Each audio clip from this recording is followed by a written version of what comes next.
You wake up on a shrinking piece of ice in the middle of the Arctic Ocean.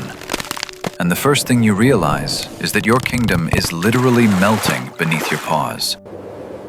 Welcome to life as a polar bear, where you're crowned king of the Arctic while your entire world disappears. Spoiler alert, being the apex predator means nothing when your hunting ground turns into water. You're born in a snow den during the harshest Arctic winter, weighing less than a pound, smaller than most house cats. Your mother hasn't eaten in 8 months. She's been surviving on stored fat while nursing you, losing over 400 pounds in the process. That's like a human losing half their body weight while breastfeeding twins. Talk about the ultimate maternal sacrifice. Here's a brutal reality check that'll shock you. Polar bear cubs have a 50% mortality rate in their first year. You're not just fighting the cold, you're fighting starvation and your own species. Adult male polar bears actively hunt cubs because meat is scarce, and you're made of meat. Your own father might try to eat you.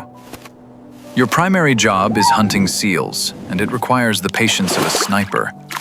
You wait motionless at breathing holes for hours, sometimes days, in temperatures that would kill humans in minutes.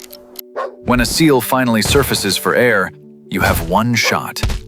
Miss, and you've wasted days of energy for nothing. Mind-blowing fact, your hunting success rate is only 2%. That's not a typo. You fail 98 times out of 100.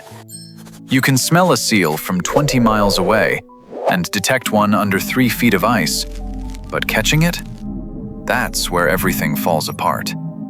You need 1 seal per week just to survive. Miss too many, and starvation begins. Then there's the swimming nightmare. You're an incredible swimmer. You can paddle for 60 hours straight, covering 400 miles. Sounds impressive, until you realize you're forced to swim these distances because ice floes are too far apart.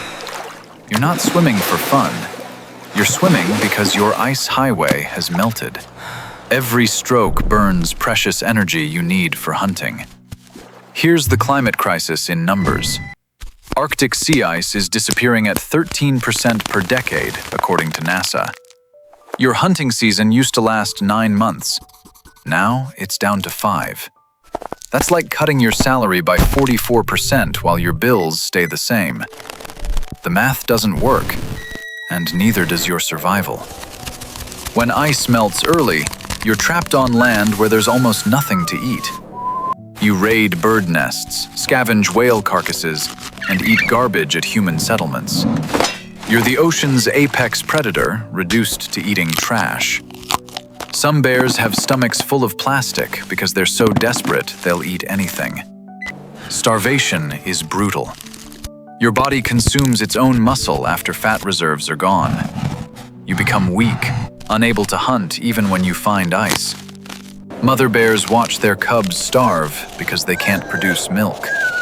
The circle of life becomes a spiral of death. But here's what makes polar bears incredible. You refuse to quit. Your fur isn't actually white. It's transparent and hollow, trapping air for insulation while appearing white for camouflage. Your paws are 12 inches wide, natural snowshoes for thin ice. You're a biological masterpiece, designed for a world that's vanishing. The heartbreaking truth? You can survive anything nature throws at you. Blizzards, starvation, Arctic darkness. But you can't survive humans destroying your habitat. Scientists predict ice-free Arctic summers by 2040. That's not someday. That's within your lifetime. Final devastating fact. Some polar bear populations have declined 40% in the past decade. The Hudson Bay population dropped from 1,200 to fewer than 800 bears. These aren't just statistics. These are extinctions happening in real time. Life as a polar bear sucks. Your kingdom is melting, your food is vanishing, you're swimming to exhaustion, and the king of the Arctic has become a climate refugee. but your struggle shows us the cost of ignoring climate change. If this shattered your image of the majestic polar bear, smash that like button, subscribe for more brutal animal reality, and comment what we can do to help. The polar bears can't speak for themselves, but their suffering is screaming at us to act. See you in the next one, if there's still ice left.